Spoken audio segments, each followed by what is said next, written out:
बच्चों अब हम सीखेंगे प्रश्नावली 11.1 का क्वेश्चन नंबर 3, अध्याय 11 पृष्ठीय क्षेत्रफल और आयतन।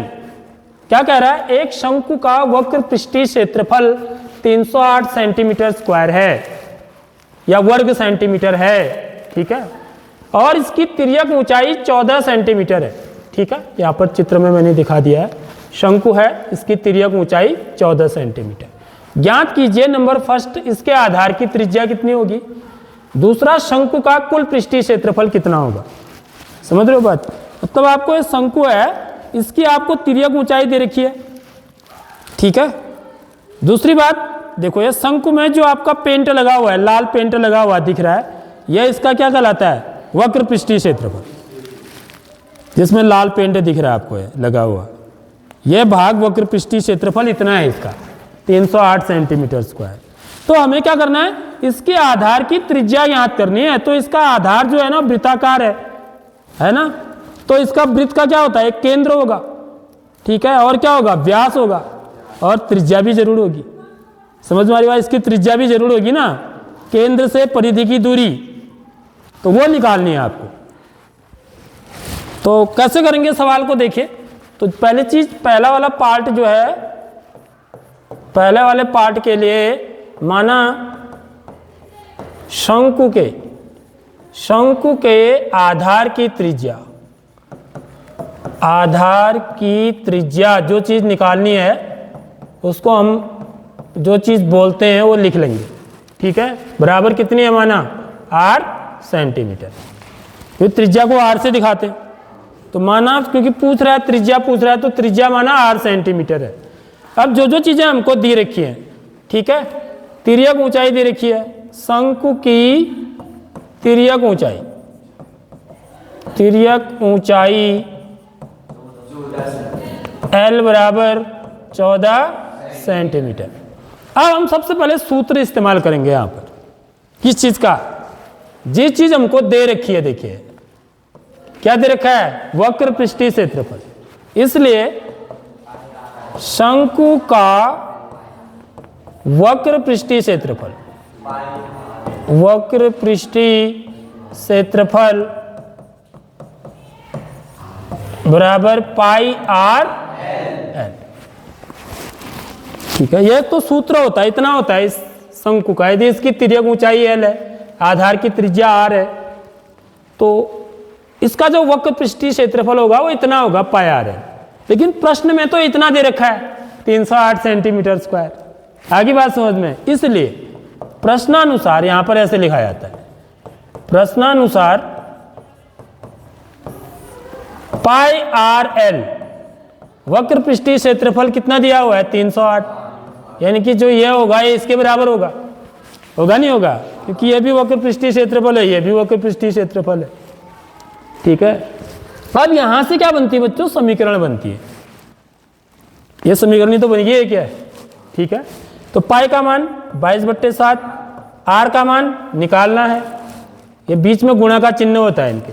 पाई आर एल का मतलब क्या है? पाई गुणा आर गुणा एल, और एल का मान 14, ठीक है, बराबर 308। अभी इकाई नहीं लिखते हैं, लास्ट में लिख लेंगे, ठीक है। तो देखो यहां पर जो है ना एक चर मिल गया ना, केवल ये आर, तो इसका मान निकाल सकता हूं नहीं? मैं निकाल सकता हूं बड़े आसान से। 7 से 14 भी डिवाइड हो जा रहा है, देखो 7 एकम 7, 7 दूनी 14, ठीक है, 22 दूनी 44, तो 44 आर बराबर 308। तो आर बराबर क्या हो जाएगा? आर बराबर कितना हो जाएगा? ये देखो अलग अलग जवाब दे रहे हैं, जो माइनस बोल रहे हैं ना, इसका मतलब उनको समीकरण हल करना नहीं आता। कभी भी जो इसके साथ गुणा में होता है बच्चों, वो दूसरे पक्ष में जब हम ले आते हैं तो भाग में चला जाता है। एक्चुअली में क्यों जाता है? क्यों जाता है? हम क्या करते हैं, 44 आर बराबर 308 है। देख लो कक्षा 8 में कराता हूं मैं ये चीजें ना, तो वहां पर हम ध्यान नहीं देते हैं, तो इसलिए जो है फिर दिक्कत आ जाती है। तो यहां पर देखिए क्या होता है, हम क्या करते हैं दोनों पक्षों में, क्योंकि समीकरण के दोनों पक्षों में ना हम किसी भी संख्या से किसी भी संख्या को जोड़ सकते हैं, किसी भी संख्या को घटा सकते हैं। किसी भी संख्या से गुणा कर सकते हैं, किसी भी संख्या से भाग दे सकते हैं, दोनों पक्षों में। याद रखना इस बात, समीकरण पर कोई फर्क नहीं पड़ता है, तराजू की तरह होता है समीकरण। जैसे दुकानदार क्या करता है, जब यहाँ सामान बढ़ाता है तो यहाँ तराजू भी क्या करते जाएगा, बढ़ाते जाएगा ना, बराबर बैलेंस से बनाने के लिए। तो जितना वजन इस पलड़े में डाल रहा है उतना ही वजन इस पलड़े में भी डालेगा, तो उससे कोई भी फर्क नहीं पड़ेगा। तराजू संतुलित रहना चाहिए, समझ रहे हो बात। संतुलित का मतलब ऊपर नीचे नहीं होना चाहिए, ठीक है। अब तो सब इलेक्ट्रॉनिक तराजू आ गए। अब वो तराजू कौन लाता है, सिर्फ कबाड़ ले जाने वाला है, देखा तुमने। बाकी और दुकानदारों के पास तो इलेक्ट्रॉनिक तराजू है ना। तो यहाँ पर भी ऐसे ही होता है। हम क्या करते हैं एक्चुअली में, दोनों पक्षों में 44 से भाग देते हैं। देख लो ये, तो देखो ये 44 से तो 44 कट गया, तो ये 44 गया कहाँ, इधर गया ना भाग में। देखो ये यहाँ तो कट गया, यहाँ आर रहा सिर्फ, तो मैं आर बराबर पूछ रहा हूँ ना। तो ये 44 गया कहाँ, इधर दूसरे पक्ष में, भाग में चले गया। तो ये क्या हो जाएगा, 308/44, ठीक है। अब हम इसको काट भी सकते हैं, आप चाहें तो भाग दे की पहले 4 से भी कट रहा है, क्यों, या 11 से काटें, देखें 11 से, क्योंकि 11 से तो काटना ही काटना है इसको। 11 चौको 44 होता है, तो 11 दूनी 22, देखो 11 से कट रहा है, 11 चौको 44, 11 दूनी 22, 30 में से 22 घटाएंगे तो कितना आएगा, 8, 88 हो जाएगा। 11 × 8 88, समझ रहे हो बात। 4 से 28, 4 एकम 4, 4 सत्ता 28, तो आर बराबर कितना आ गया बच्चों, 7 सेंटीमीटर। तो आधार की त्रिज्या बराबर 7 सेंटीमीटर। इसलिए पहली चीज हमने निकाल ली, शंकु के आधार की त्रिज्या। लास्ट में ऐसा लिखेंगे, शंकु के आधार की त्रिज्या, आधार की त्रिज्या बराबर 7 सेंटीमीटर, ठीक है। आगे बात समझ में। अब देखो, अब मुझे आर भी पता है और एल भी पता है, अब तो मैं कुछ भी निकाल सकता हूं।